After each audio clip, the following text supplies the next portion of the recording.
is, have I talked to you about the bonker thing? Yeah. The towel thing? You can bonk for that. Okay. If you don't have the collar on, Yeah. right?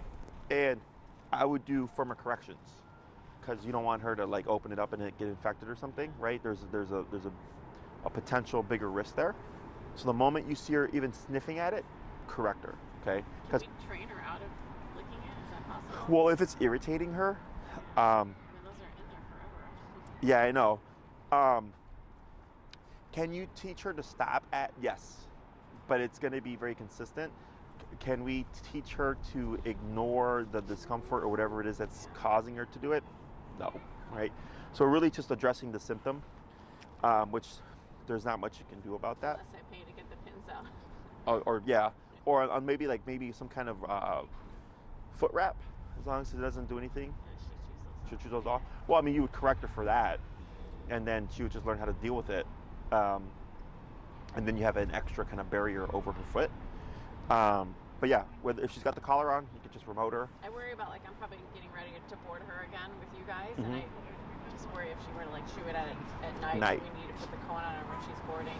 Yeah, just bring it. I mean, we would just do it as precaution. Yeah. It's better to be safe than sorry. And we have like a 54-inch kennel, so she's got plenty of space in there. So she's got the cone on. She's not like bopping around and everything. And then I would, when you correct her for the paw licking, correct her high. You know, you can do 100 for that too. Because for dogs, when they correct behavior, they themselves determine the intensity. Humans, because we're logical, right? You might say, well, she's just licking her paw, do I really need 100? And I go, technically, no. But if I don't want to risk potential infection or something, then I go, I'm going to just do this firmly, because she doesn't care, right? She's not sitting there like, hey, you overcorrected me there. She's just like, oh shit, mom must not really want me to lick my paw, right? Same thing with the bonker stuff. You know, as long as you're neutral and your energy and you're not being angry. Yeah, that bonker thing works. I just use like a throw pillow, and she's like, "Oh, was that okay? I'll leave you alone." Yeah, same thing for the paw, the bonker in the home. Great, anything you want to stop. Okay, outside, out here, at work, whatever, remote. Okay, anything else? No. So I think today we're going to cover stationary control. Is that correct? Yes. Okay.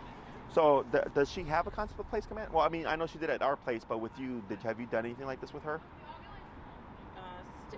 No. No? Okay. What is your remote currently set at? 16. 1.6 or 6.0? Oh, you're trying to kill her? Just joking. Let's dip her down. Tries to kill herself. Let's go down to 35 because we're going to teach something new. So whenever we teach something new, we go down low. And what we're going to teach here is the concept of descend. Teaching Moose that when she feels pressure to go here. Because she's learned to come to you, she's learned to walk at your side, the auto sits, stop doing things. Now we want to teach you that it means to go somewhere, okay?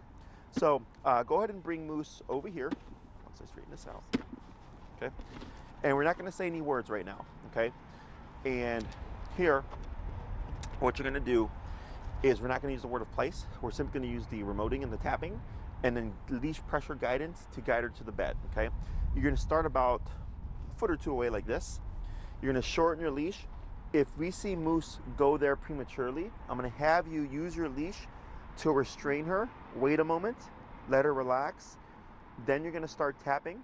And after you start tapping, then you're going to start the pull to bring her to the bed. Okay? So go ahead and just move backwards with her. Yep, and give her a little bit of a pull. Good. And then go ahead and shorten your leash here. Grab it by like that ring right there. That's good. And then you're going to come back over here. And then hold right there. So we don't want her to go on. And then give a little bit of slack. That's good. You're going to start tapping. Tap, tap, tap. Now as you're tapping, lead her to the... Then we stop tapping and we praise. Good girl. We're going to cue the word break and then move backwards. Break. Yep. Give her a little bit of pull. Good. And we're going to repeat. Tap, tap, tap, and pull.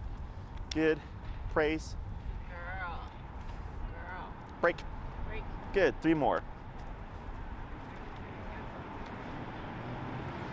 Tap, tap, tap. Good. Good girl. Break. Break. 2 more. Good. Good girl, Lucy. 1 more. Break. Tap, tap. Excellent. And praise. Good girl. Good. So now we're gonna do same process, but you're gonna stop about 3 feet away first. You're gonna wait a second, then start tapping. If no response, you're gonna stay still and use your leash to guide Moose to the bed. Once you see her making her way there, you can stop the tapping, okay? So we wanna make it super obvious. You're gonna be at about a 2 to 3 foot distance, stationary first. We don't move, only Moose moves from our side to the bed, okay? Break. Good, hold right there. Tap, tap, tap. Now stand still, keep tapping, leash pressure forward. Tap, like that. Good. Go ahead and come in, praise, good girl. Good girl. Good, and break, Girl. move backwards. Break. Good, 4 more. A little bit closer. There we go. And tap, tap, tap, like that, perfect. And praise. Good girl, Lois. Good girl. Break. Good, 3 more. Break.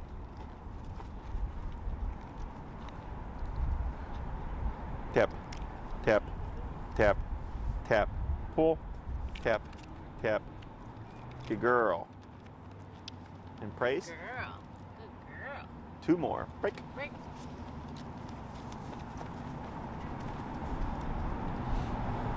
Tip, tip, tip. Good. Good girl. Good job. Break. Last one.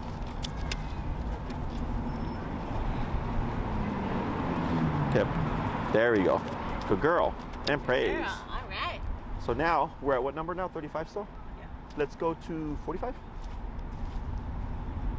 We're gonna do that same concept, but I'm gonna have you start walking around the placemat, so sending from different directions. So you might stop here, send her from here, break, walk a little bit, and then maybe send her from here. Okay, we're gonna try from different angles. Break.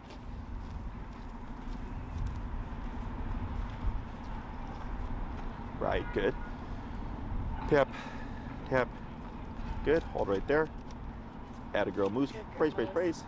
Good girl. Break. Good. 4 more.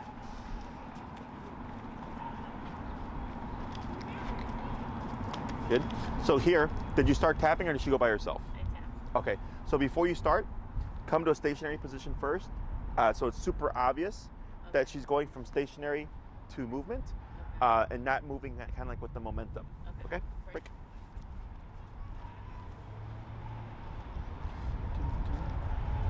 Tap. Yep. Tip. Tip. There we go. Add a girl. And praise. Good, good, good. Good job, Lois. Good job. Okay, break. Good. Break. Break, break, break. Good girl.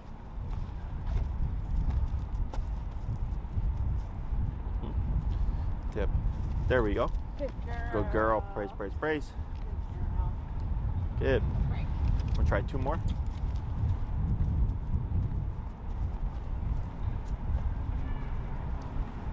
Right. Good job. Right. Good girl. Good girl. Good job, Lois. Good job. 1 more. Break. Break.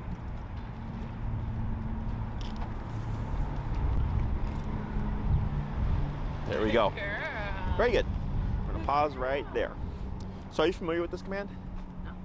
So this is place command. It's like a client favorite because it's really easy. It's just go here. Okay, so we have 3 types of stationary commands: sit, down, and place. Sit would be that position, down would be laying down, and place is simply go here, don't move. So if I tell Moose to sit, it's expected that she keep that butt down until release. So if I don't say anything for an hour, technically she's supposed to hold it for an hour. Same thing for the down, but they're very strict. So reinforcing them is a little bit more difficult. Whereas with the place command, it's simply just go here, and I don't care what you do, but don't get off. So like, let's say in the office, you can use a dog bed, you can use a towel, a blanket, just anything that gives a perimeter, okay? So like, let's say there's a corner of the office, you can't use that as place because there's nothing limiting it coming this way. You have the walls, but she needs a visual like this, whereas It like, has to be open all around. excuse me? It has to be open all around. It can't be against the wall. Is that what you mean? No. So like, let's say there's nothing in the corner of the wall, right? Yeah. It's just like open floor. Yeah. So the walls create, barriers here, but coming out this way, there's no barrier. Yeah. Does that make sense? Yeah. Okay. Here, there's a barrier all around her. So like if you put a dog bed in the corner, that's perfectly fine because the bed itself is the perimeter. It's just if I stick her, like I can't say place and then point to this here because there's nothing yeah, here to associate with it. exactly. She's like, where does this end? Work. Yes. Okay. Dog bed, a towel, a blanket, an ottoman, a chair, anything that just has a perimeter. She pretty much does it. There's a couch and opposite she just sleeps on all day. Yeah. So technically, yes, you could use that, right? So here with the place command, it's simply go here. I don't care what you do, just don't get off. Okay, she can sit, she can stand, she can lay down, she can sprawl out on the couch. She just cannot step off of it. Okay, and like so, like we have a Dobie right now doing a puppy Dobie doing a board and train. Red one? Yeah, so she's cute. Instagram. When we place her, because she's only 4.5 months, maybe 4 months and 4 weeks or something now. She's in her chewing phase, so I'll give her an antler, right? So she'll be chewing on her antler, otherwise she'll chew on the leash. And I give her that. So you can also give things for them to do while they're on the place. They just can't step off. So for the puppy, she's not like my pit. My pit was really bad with this. Like she would take her bone and push it off and roll it because she knew I'd get up, grab it, and bring it back to her. So the Dobie every now and then she'll knock it off the antler off the bed, and she'll just kind of be sitting there looking at it because she knows she can't get off. We pick it up and we give it to her. So, but that's exactly how that's supposed to be. She's on the bed and she's like, I really want that, but I know if I step off of here, pressure's going to turn on, right? So she just sits there and she waits and she cries or whatever because she knows I can't grab that. So same thing for Moose here. If she's on the couch and like you give her a bone or something and she knocks it down, she's not allowed to get off to go get it. Okay, she would have to either wait till you give it back to her or wait till you release her off of the couch and then she can pick it up. Okay. So this would be a great thing because when people come visit me in my apartment, she goes nuts. She's so excited to see people and she starts doing laps and like all over the furniture. Correct. So I could just place her Correct. in her dog bed in the corner. Correct. So this is what we would call preventative control. Okay, because the running around isn't the problem. What's the problem? The excitement? Yes, that's what's fueling the running around. So obedience and behavior are different. Obedience tends to be preventative control, right? So if I know at 5:30 I'm having friends over, 5 o'clock Moose is already on the dog bed. Yeah. People tend to wait for the problem to already be happening before they try to establish control. I establish control before the problem happens, okay? So she's already been placed. At this stage, you'd have your leash on to give you more leverage if she tries to like get off still out of excitement. And is it like a phone call, like by the doorman, or is it a buzzer? No, I get a phone call. Does she recognize the phone call? No, it'd just be Scott or whoever's knocking on the door. Okay, so the knock is what triggers her. Yes. For the excitement. Okay, so what you would do is, let Scott know ahead of time, hey, we're working on a new thing with Moose. She's got her collar on, she's already been placed. He knocks. She gets excited, right? You would ideally want to address the excitement first, okay? So let's say I'm on the collar, 10, 20, 30, whatever, I hit 80. And finally on 80, she goes, pop, and she lays down, right? So now I've cut the excitement because she's going to be there on the bed like this. Who's coming through the door, right? Because you have her under control, but mentally she's going to be excited still. So you have to cut the excitement. By tapping, right? So the frame of reference is, I'm supposed to be on this bed, I cannot step off. If you open the door, I can pretty much guarantee you she's still going to break the place command because the desire to meet Scott or your guest is going to be greater than the meaning of the bed. So ideally, before we move to opening the door, I'd correct the dog, because you can correct excitement. You can say, hey, you don't need to be that wound up. Just so her frame of reference is the bed. She's on the bed. She's excited. I correct her for the excitement. She might get confused and run off of the bed. We keep the pressure on, use the leash to limit her. She hops back on and she sits down. And if you feel like she looks more relaxed, then you go to the door. If she still looks amped up, you correct. Like, nope, you're still a little too excited about this. She tries to flush off because you're tapping her for excitement, but she's thinking it's because she's on the bed. Does that make sense? Yeah. So it's going to confuse her. So when she flushes off and you keep the pressure on and you guide her back, and she's like, oh, well, it's not the bed. Because when I get off of it, the pressure stays on, and when I go back, it disappears. What else am I doing? Oh, I'm also excited. So dogs need repetition in order for them to learn that a correction is not for what they're doing, but what they're thinking.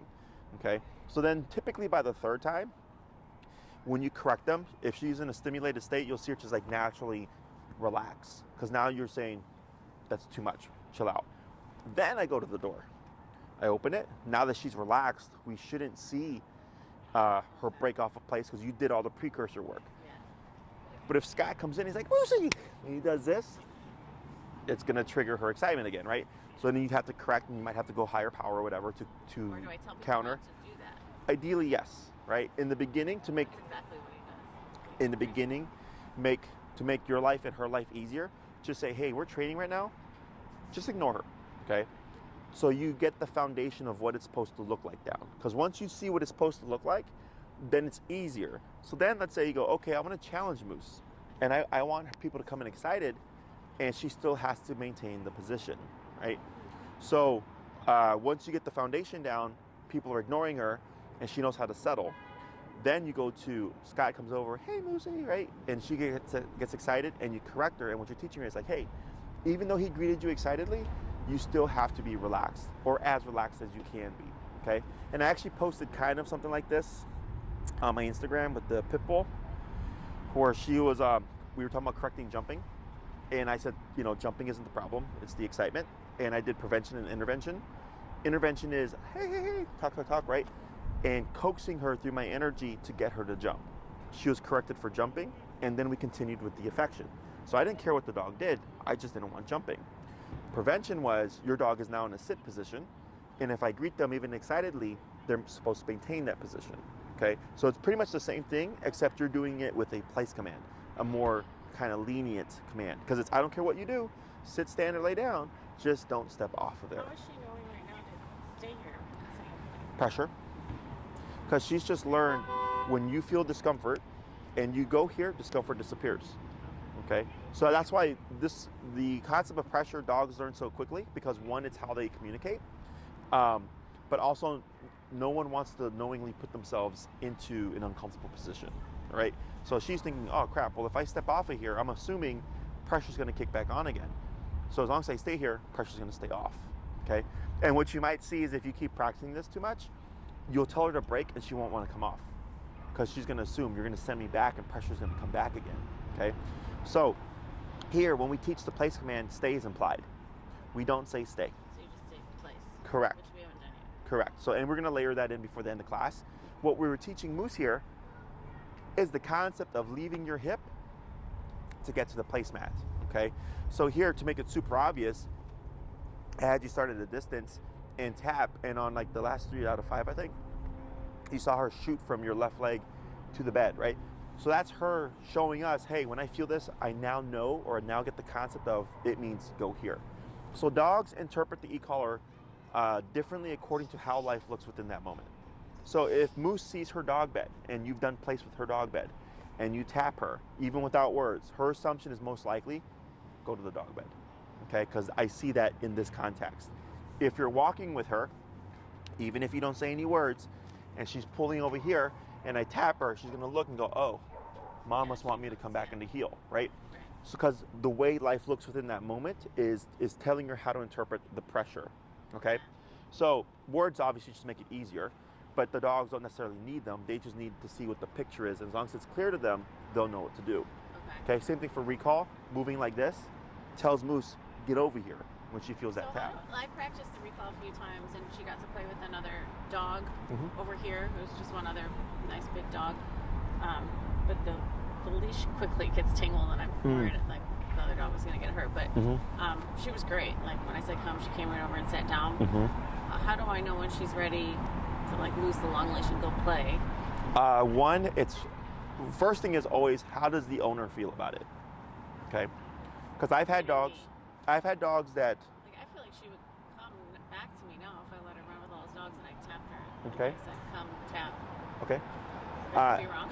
And how would you feel if Moose decided to take off after a squirrel and run towards the street? I feel like I just hit the red button. Okay. And what else? Do you think you could make her come back? She would respond, yeah. Okay. So the reason why I ask those questions is there's a number of variables here. The dog, the human. Okay. I had a client actually, they only had one class, and I didn't see them for 2 weeks. And during those 2 weeks, their dog went after another dog at the park off leash. Okay. And right away, the boyfriend was just like, this is what I have, and went to 127 and then stopped the whole spiel from happening, okay? So right there. He hit 127 on the collar, okay. yeah, because he's on a Dogtra yeah. model. And the dog stopped and the dog came back, right? I had another client, we didn't do recall, we had only had 2 classes, the 2 heel classes. We're gonna do recall by class 3, and her dog took off on her to the street in an off-leash setting, took off. She's just 127, went continuous, and made the dog come back, right?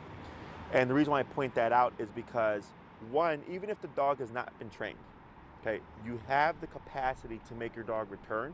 It's just a matter of how good are you under pressure, right? Because now your dog is doing something, and to make it happen, okay, that's the main thing, make that happen.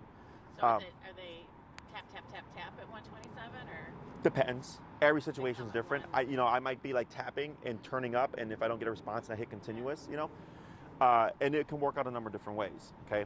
I will tell you that I believe this collar, even though she does well with this, okay? It might not be enough in emergency. Yeah, because that's at 100?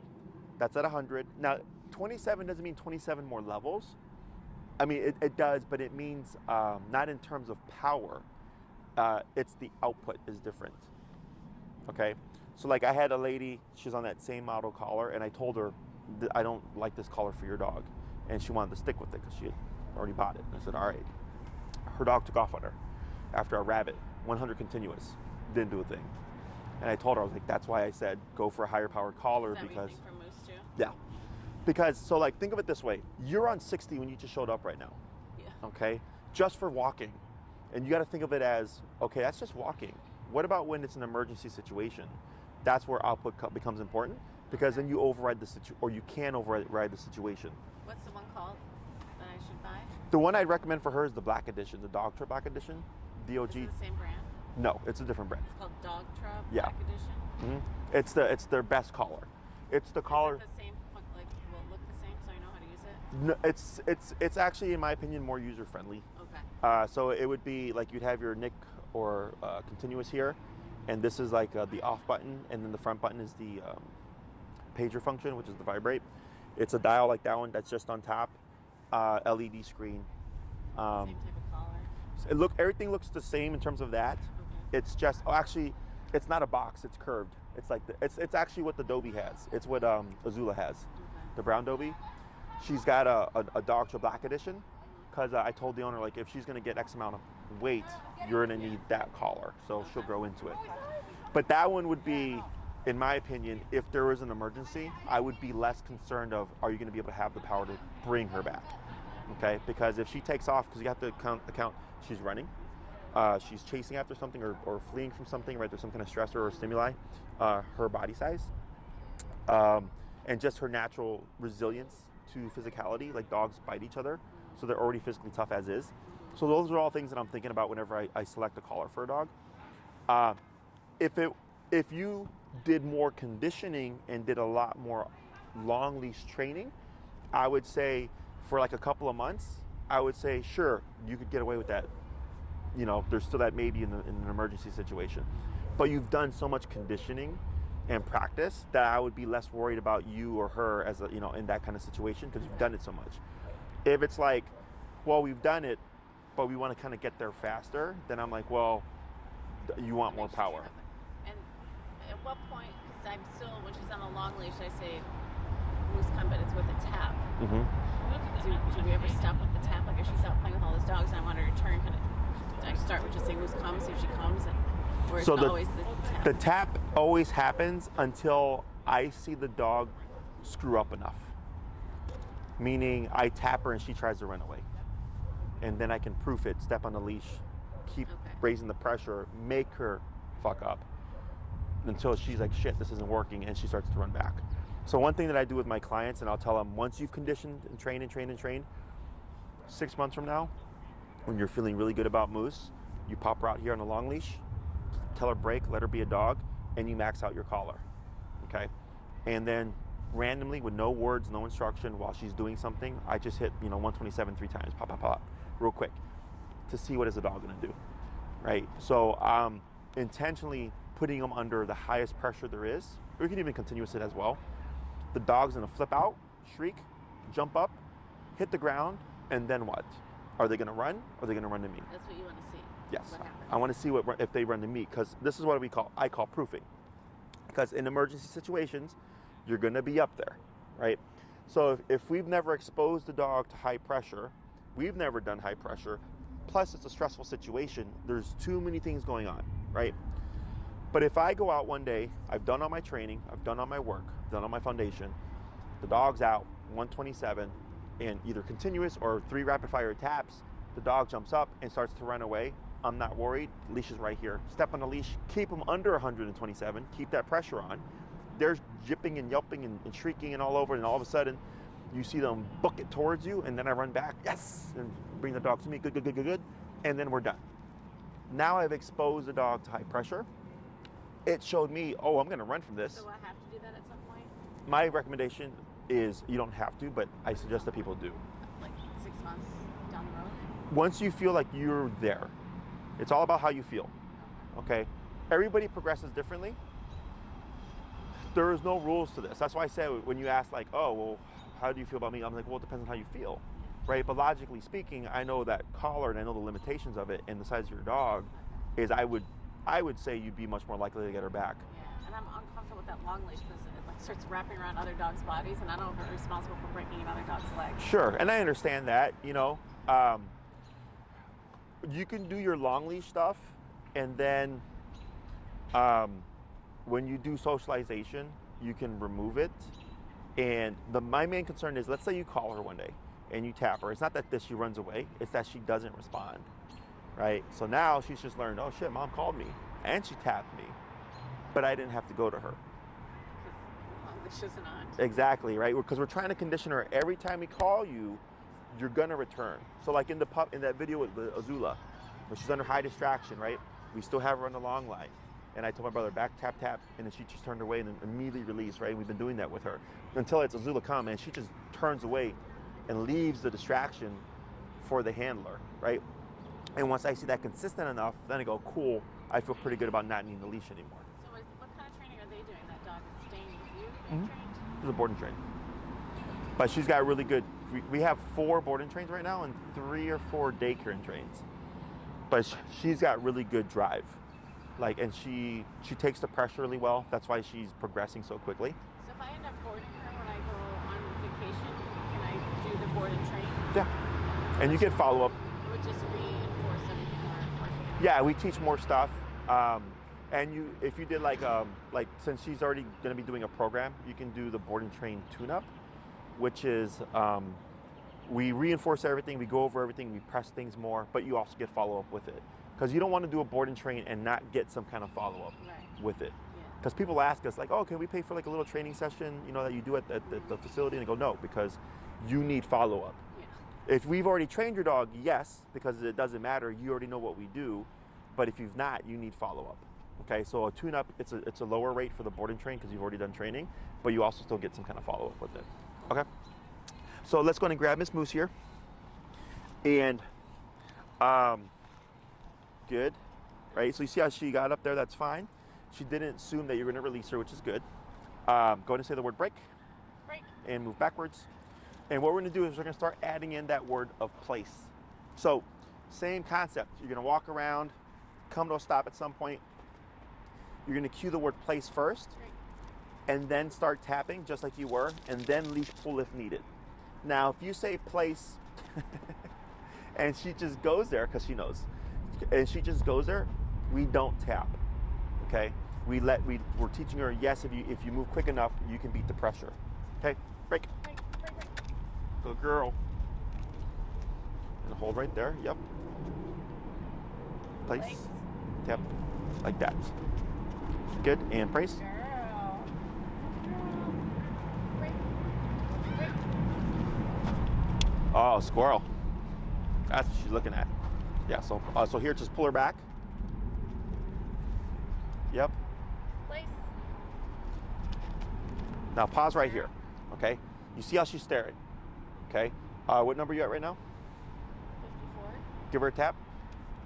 Tap. Wait a moment, tap. Right there, okay? Go to 65. tap, wait a moment, tap, wait a moment, there. Okay, so that I wanted to do to give you an example. That's going to be like barking, or the house stuff. Knock's going to happen. Who's at the door, right? It's that same concept. So here, you can see how she's re-engaging here. Tap. Good. See how she goes more in the resting state? She's still engaged though. Okay, she's like maybe like at a 30% right now. Right now is you're telling her. That's cool that you can calm her down. Like she forces herself to sit down and chill out. Because this is what dogs do to each other. You know, the e-collar is like I call a bite in a button. And what we were doing here is you're using the place as a reference. Okay, you went there, and again, technically the rule is sit, stand, lay down. I don't care. Just go here. But then I see too much of this, right? So you can specify and you can go, hey, I know you're on place, but I don't like how intense you are about that squirrel. Disengage, right? So by her turning away and looking at you, or even just laying down, is disengagement, okay? Engagement was this, right? And then when you tapped her, she goes and lays down, disengagement, okay? So you can see how she's still scouting. So she's like maybe like at a 20% here because she knows that squirrel is still there. And now she's a little conflicted. She could be getting cold, but she could also be conflicted of you're putting more rules. So same thing for in the home. Expect there to be a little bit more of a challenge because she knows. She loves people, right? Knock usually means people coming over or whatever. So she's gonna be more energy. So when you're correcting her, expect your number's gonna probably be higher. There might be some vocalization because you're getting frustration because she's like, I don't wanna settle. And you just keep on it and eventually she'll just learn to chill. She just loves people and other dogs. Scott's dog came last weekend and spent the night. But she usually sleeps with me or us, and she was just so excited that she had a visitor over. She went and she had to like sleep next to that dog. And she just kept checking to make sure Violet was still there. She was so happy to have a friend. It was cute. Sure. But then his dog went and peed all over my dog's bed. Oh, really? Really bad stuff, yeah. Like right in the middle of it. Yeah, no, it's What is that? I've seen it a couple of times. Like I remember when I was in Miami a few years ago and my girlfriend flew down to visit me. We had gotten her a pillow and everything, and then we left for dinner, and when I came back, my pit had peed on her pillow. Yeah, so we were gone for dinner. Yeah, and I don't know how to, I know some people say like, oh, it's like the dog being spiteful.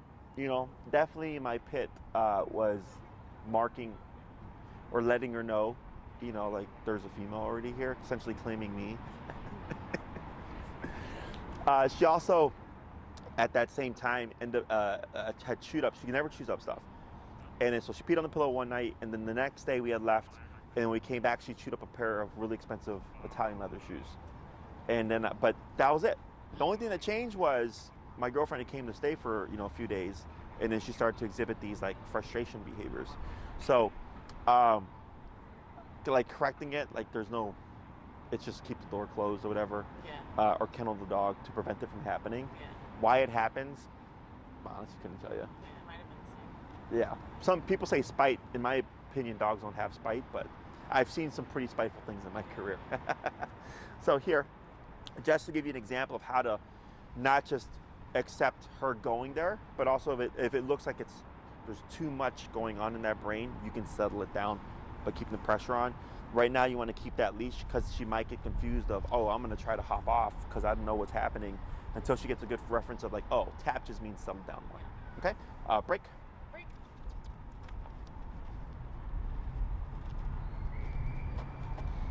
Place. Good. Good girl. Did you even get a chance to tap there? I did, as she took off. Okay. Good girl. Break. 2 more. Place. Good girl. Girl. No tap. Good girl. And last one. Break. Break. Place. There we go. Very good. Good girl. So we have 2 aspects to the place. We have the send and then the stay. Right now we just did the send. This exercise, when you go home, don't just say place and expect her to go to her dog bed. You're gonna have to drill this exercise like we did a few times to teach her exactly. And anytime you're gonna use something new, so for instance, if you go to a restaurant, you wanna bring Moose with you, you can bring a towel. You plop it down, place. But if you've never placed her there before, It's going to be new. You want to review that in the home, 3 to 5 minutes, place, break, back and forth, so she recognizes this object is also place. Go to the restaurant, plop it down, place, she goes, we have a nice little brunch, okay? In terms of practicing the stationary aspect of it, what I suggest is, like, let's say you're going to watch TV for a bit, take her, place, have the leash on in the beginning, okay? You want to do this when she's immediately next to you. So if you're gonna watch an hour and a half long movie or something, marathon, whatever, she's there. 30 minutes in, she's like, this is boring, tries to go off, we don't say anything, we just remote her, she goes back on, okay? Because if you say place and she goes back, you reset the command. You've not taught her to not get off, okay? Dogs need to technically do something and be corrected for it to learn, oh, I'm not supposed to do that, okay? So once we cue the place once, if it's gonna be 2 hours, and every 30 minutes she tries to break and you tap her, you would not repeat it again. You would just tap, she self-corrects, I go back to watching my show. 30 minutes later, she tries it again, I correct, she goes back on, I go back to watching my show. At the end, break, now she's free to jump off and do her doggy thing, or she could stay on the bed, because you might see that happen. Because break means your job is done. Doesn't mean that she has to do it. Does that make sense? So if she chooses to stay on the bed, that's perfectly fine. So if you're gonna eat dinner, eating lunch, watching TV, working from home, anytime you're gonna be stationary for any period of time, you can utilize this, okay? Another thing she does, she thinks she's a cat. So she walks across like the coffee table like a cat would. So how do I correct that? Bonk. Just bonk her. Yeah, She bonk. walks across it. Or not just when she walks across it, when you see her even looking at it, okay? Because I allow her on the couch because I don't mind that. But now that she's taking a walking across this big coffee table. So yeah, so like let's say she's walking up to the coffee table, like, hey, what's on here? Correct. Just assume she's gonna try to walk across it. So what you're doing is you're creating disinterest of the coffee table. Because if you wait till only when she's on the coffee table, it may be rewarding enough for her to take the consequence and walk on the coffee table. She uses it like a stepping stone because it's right in front of the couch. The other thing that you could do is you put her on the leash, you have the remote on, and you purposely put her on the table and you start remoting until she flushes off. So then you're teaching her. I like that better, like do not get on the coffee table. Correct. So leash her, put her on there, and then remote her till she gets off. Correct. A couple times. Yeah. Okay. And then you want to get it to the point where she's going to do this. Like she's going to avoid it. She's not going to, you can pull with all your strength, she's not going to hop onto the coffee table. I'll do that. Okay. Otherwise, anything outside of that, you would bonk, just to follow through. Yeah. Because just like with people, like they're going to forget, if she's so used to couch, coffee table, ground, that pattern is one day she could be sleeping and wake up and they go couch, coffee table, ground, right? Because she's stuck in that sequence. That you would still want to correct if you see that behavior happening. But that itself, that exercise should teach her, don't get on the coffee table. Okay? And I would try it also from the couch, trying to get her to hop from there to there. So she puts that sequence together of, okay, ground to coffee table, couch to coffee table, not acceptable. Okay? When it comes to the place command, you can do any length of time, 2 hours. You can literally go home right now and do 2 hours. Okay? But expect her to make mistakes. And then you correct her, and that's essentially what creates the duration or the reliability of duration aspect of it. Don't expect to go from doing short little 5-minute sessions to going to the restaurant, right? Because there's going to be more stimuli, there's going to be waiters and food and scents and stuff like that. Is if you want to take her out to a restaurant, you definitely want to get a few weeks in of consistent practice of this within the home or at the office.